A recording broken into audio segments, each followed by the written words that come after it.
औज़ुबिल्लाहिमिनश्शैतानिर्रजीम बिस्मिल्लाहिर्रहमानिर्रहीम अस्सलाम वालेकुम। स्टूडेंट्स, उम्मीद करता हूँ कि आप सब खैरियत से और आप सबको welcome online classes by Mohammad Saqib Qureshi series में। स्टूडेंट्स, आज की क्लास में हम क्लास 9th बायोलॉजी स्टार्ट करने जा रहे हैं और क्लास 9 के स्टूडेंट्स के लिए आज ये पहला वीडियो लेक्चर है जिसमें हम बेसिक सीखेंगे, प्रेजेंटेशन स्किल्स के बारे में बात करेंगे और हम ये भी सीखेंगे कि चीज़ों को याद किस तरीके से रखा जाएगा। सबसे पहले स्टूडेंट्स हम स्टार्ट कर रहे हैं इंट्रोडक्शन टू बायोलॉजी से और पहला सवाल है हमारे पास, डिफाइन बायोलॉजी। स्टूडेंट्स, याद रहे हमें एग्जाम में अच्छी प्रेजेंटेशन के साथ काम करना होता है, इसीलिए आप देख रहे हैं कि आपको एक सेंटर में हेडिंग नजर आ रही है कैपिटल में, जिसे हम नाम देते हैं मेन हेडिंग, और साइड में आपको एक हेडिंग नजर आ रही है जिसे हम नाम देते हैं साइड हेडिंग डेफिनेशन। आपको अपनी कॉपी मेंटेन करनी है और उस कॉपी में आपको काम भी करना है। जिस तरह आपकी क्लासेस होती हैं बिल्कुल वैसे ही आपकी क्लास हो रही है, कॉपी आप मेंटेन करेंगे। बस फर्क इतना होगा कि आप ये ऑनलाइन कर रहे हैं और व्हाट्सएप पर आप मुझसे 0333224301 पर अपने होमवर्क चेक करा रहे होंगे। तो बायोलॉजी को हम कैसे डिफाइन करते हैं? हम लिखते हैं sir, the branch of science which deals with the study of life is called as biology. अब चूंकि हमने सुना है कि अच्छी प्रेजेंटेशन होनी चाहिए, अच्छी एक्सप्लेनेशन होनी चाहिए, तो डेफिनेशन तो हर बच्चा लिखेगा। हम क्या करेंगे सर, हम साथ में एक्सप्लेनेशन भी लिखेंगे। क्या एक्सप्लेनेशन हम लिखेंगे sir? The word biology is composed of two Greek word, bios which means life and logos means to know, thought, reasoning। यानी बायोलॉजी दो लफ्जों का मजमुआ है जिसमें बायोस और लोगोस शामिल है। बायोस का मतलब है लाइफ और लोगोस का मतलब उसके बारे में जानना।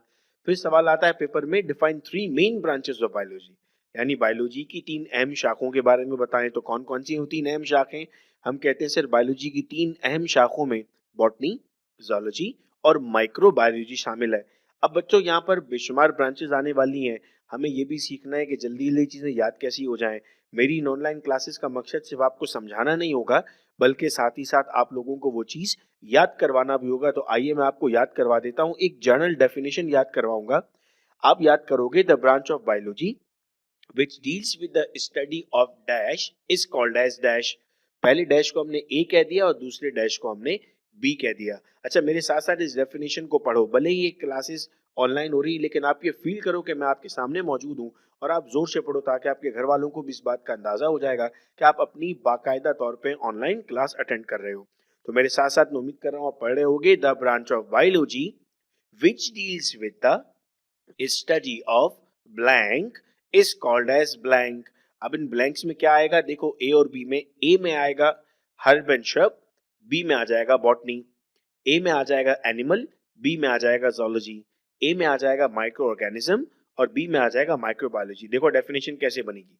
The branch of biology which deals with the study of animal is called as zoology. The branch of biology which deals with the study of herbs and shrubs is called as botany.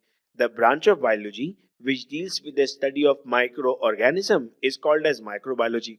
तो अभी के अभी आप लोगों को तीन definition याद हो गई। आइए और भी डेफिनेशन इस तरीके से याद करते हैं। सर, और जितनी भी ब्रांचेज हैं उन सब के लिए भी आपको एक यही डेफिनेशन याद करनी है। क्या है वो डेफिनेशन? आंख बंद, आप वीडियो को पॉज करके अब जरा लिखें अपने पास, the branch of biology which deals with the study of blank is called as blank. अब पहले ब्लैंक में क्या आ जाएगा? External character. तो दूसरे ब्लैंक में आ जाएगा मॉर्फोलॉजी। तो डेफिनेशन क्या बनेगी? The branch of biology which deals with the study of external character is called as morphology. External character से मुराद ये होता है बाहर से देखने में कोई चीज कैसी नजर आती है आपको। मिसाल के तौर पे आप देख के बता सकते हैं कि वो ग्रीन है, उसमें फ्लावर मौजूद है या नहीं है, उसमें स्टेम मौजूद है या नहीं है। जो भी चीजें आप दूर से देख के बता सकते हैं उसे आप कहते हैं मॉर्फोलॉजी। फिर आती है हमारे पास sir, the study of internal character is anatomy. अच्छा, आपने पता है क्या करना है? आपने इन सब की डेफिनेशंस लिखकर मुझे व्हाट्सएप करनी है, यानी अपना होमवर्क मुझे चेक कराना है। लिखने के बाद पिक्चर खींच के मुझे आप इस नंबर पे व्हाट्सएप करेंगे ताकि मैं आपका होमवर्क चेक कर सकूं। अब इंटरनल स्ट्रक्चर का मतलब था हार्ट कहाँ मौजूद है, किडनी कहाँ मौजूद है, ब्रेन कहाँ मौजूद है। ये सब देखने के लिए पहली मर्तबा तो इंसान को ऑपरेट किया गया होगा, तभी तो जाके पता लगा था कि ये चीजें कहाँ मौजूद है। तो हम कहते हैं ये किस में आ जाएगा? ये एनाटॉमी में आ जाएगा। फिर अगर सेल के बारे में पढ़ेंगे तो क्या कहलाएगा? Cell biology. डेफिनेशन क्या होगी? the branch of biology which deals with the study of structure and function of cell is called as cell biology या cytology। जब सेल्स आपस में कंबाइन होते हैं तो वो कहलाता है टिश्यू, और टिश्यू की स्टडी क्या कहलाएगी? सर टिश्यू की स्टडी कहलाएगी हिस्टोलॉजी। फिर हम कहते हैं सर अब कौन सा ऑर्गन क्या काम करता है, हार्ट क्या करता है, किडनीज क्या करती हैं, इनकी क्या फंक्शंस हैं, तो ये कौन बताएगा हमें, ये हिस्टोलॉजी बताएगा सर हमें। और ये फिजियोलॉजी बताएगा हमें उनका फंक्शन क्या था। फिर हम नाम देते हैं ना एनिमल्स को, हमारा नाम है होमोसेपियन, फ्रॉग का नाम है राना ट्रिग्रीना, मस्टर्ड का नाम है ब्रासिका कैम्पेस्ट्रिस। तो ये सब कुछ कौन सी ब्रांच हमें बता रही है सर, ये सब कुछ टैक्सोनॉमी बताता है हमें। फिर हम कहते हैं सर कैरेक्टर ट्रांसफर होते हैं पेरेंट्स से आने वाली नस्लों में, ऑफस्प्रिंग का मतलब है आने वाली नस्ल, तो वो ब्रांच क्या कहलाएगी, जेनेटिक्स कहलाएगी। फिर हम कहते हैं सर एम्ब्रियो जब डेवलप होता है यानी 9 मंथ्स की ड्यूरेशन में, जब एक कंप्लीट बेबी डेवलप होकर हमारे सामने आता है, तो उस ब्रांच को हम क्या कहेंगे सर, उस ब्रांच को हम नाम देंगे डेवलपमेंटल बायोलॉजी। हम रहते हैं इस दुनिया में जहाँ पर लिविंग चीजें भी है यानी हम हैं, और नॉन लिविंग चीजें भी हैं यानी हवा है, पानी है, जमीन है। तो हमारा और इन नॉन लिविंग चीजों का जो आपस में ताल्लुक है, ये कहाँ पर आ जाएगा, ये आ जाएगा सर इन्वायरमेंटल बायोलॉजी में। फिर आते हैं सर पैलेंटोलॉजी। अब ये क्या चीज थी, लिखा है स्टडी ऑफ फॉसिल। देखो डेफिनेशन याद करने का तरीका वही होगा ना, the branch of biology which deals with the study of fossil is called as palaeontology. अब फॉसिल ऐसे जानदार का ढांचा होता है जिसका ओरिजिनल जिंदा जानदार मौजूद ना हो। यानी अगर इंसान का ढांचा कहीं से मिलेगा तो क्या आप उसे फॉसिल कहेंगे, जी नहीं सर, इंसान इस वक्त जिंदा मौजूद है, हम उन्हें फॉसिल नहीं कहेंगे। अगर हमें ढांचे में डायनासोर की हड्डियां कहीं से मिलती हैं तो वो फॉसिल कहलाएगा। फिर आते हैं बायोटेक्नोलॉजी पर। हम कहते हैं सर इतनी नई नई टेक्निक्स डेवलप हुई हैं, अब पहले शुगर मालूम करना बहुत मुश्किल काम हुआ करता था, लेकिन अब शुगर मालूम करना निहायत ही आसान काम है। पेन की तरह का एक अपरेटस आता है जिसमें पता भी नहीं लगता और आपकी ब्लड शुगर की लेवल आ जाती है ग्लूकोज की। तो ये सब कुछ किस में आता है, ये सब कुछ बायोटेक्नोलॉजी में आ जाता है। फिर हमारा बिहेवियर देखना बाकी चीजों के साथ, मैं दूसरे जानदारों के साथ कैसा बिहेव करता हूँ, मैं दूसरी गैर जानदार चीजों के साथ कैसा बिहेव करता हूँ, ये सब कहाँ आ जाएगा, ये सब आ जाएगा हमारे पास सोशियो बायोलॉजी में। फिर आते हैं पैरासाइटोलॉजी में। The study of parasites is called as parasitology. वो चीजें जो आपसे फायदा लेती हैं और बदले में आपको नुकसान पहुंचाती हैं, उन्हें हम पैरासाइट्स कहते हैं।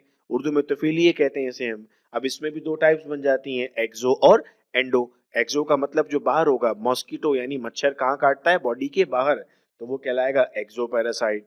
लेकिन अगर कोई वर्म है जो आपके स्टमक के अंदर मौजूद है या इंटेस्टाइन के अंदर मौजूद है, तो वो अंदर से आपको डैमेज कर रहा है, तो वो क्या कहलाएगा, इंटरनल पैरासाइट कहलाएगा। ठीक है। फिर इसके बाद नेक्स्ट हमारे पास ब्रांच आती है फार्माकोलॉजी। क्या पढ़ते हैं हम फार्माकोलॉजी में, हम कहते हैं सर फार्माकोलॉजी में हम दवाओं के मैकेनिज्म के बारे में पढ़ते हैं। पेनाडोल दवा सर का दर्द ठीक करती है, तो कैसे ठीक करती है, ऐसा क्या करती है कि आपके सर का दर्द ठीक हो जाता है, वो तमाम की तमाम चीजें हम पढ़ते हैं फार्माकोलॉजी के अंदर। फिर हम आते हैं मॉलिक्यूलर बायोलॉजी पर। तो सर ये कार्बोहाइड्रेट, प्रोटीन, मिनरल, वाइटामिन्स, इनके बारे में तमाम स्टडी कहलाती है बायोलॉजिकल मॉलिक्यूल्स, तो ये मॉलिक्यूलर बायोलॉजी कहलाएगा। तो मैं उम्मीद करता हूँ कि अब ब्रांचेस वाला सवाल हमें क्लियर हो गया है। और आज की क्लास में हमने कितनी ब्रांचेस याद कर ली, 1 2 3, फिर 4 5 6 7 8 9 10 11 12 13 14 15 16 17। आज के इस वीडियो लेक्चर में आपको कितना फायदा हुआ, आपने 17 ब्रांचेस याद कर ली। अपने पेरेंट्स को जरूर बताइए कि जो आप ये ऑनलाइन क्लासेस ले रहे हैं, इसमें ना सिर्फ आप समझ रहे हैं बल्कि चीजों को याद भी कर रहे हैं। आपके जितने भी स्कूल के फ्रेंड्स हैं उन सबके साथ आप ये वीडियो लेक्चर शेयर कर दो। आपकी जो व्हाट्सएप ग्रुप है उसमें भी वीडियो शेयर होती जाएंगी, और अगर आप व्हाट्सएप ग्रुप का पार्ट नहीं है तो आप व्हाट्सएप ग्रुप का पार्ट भी बन सकते हैं, ताकि आपको भी वीडियो शेयर कर दी जाए। स्क्रीन पर नंबर आप देख रहे हैं 033322433031। आपको इस नंबर पे मैसेज करना है अपने नाम और स्कूल के साथ, ताकि आपको भी व्हाट्सएप ग्रुप का पार्ट बना दिया जाए। बहुत शुक्रिया बच्चों आप सबका इस वीडियो लेक्चर को सुनने का। अपना बहुत ख्याल रखिएगा आप सब लोग। अल्लाह हाफिज।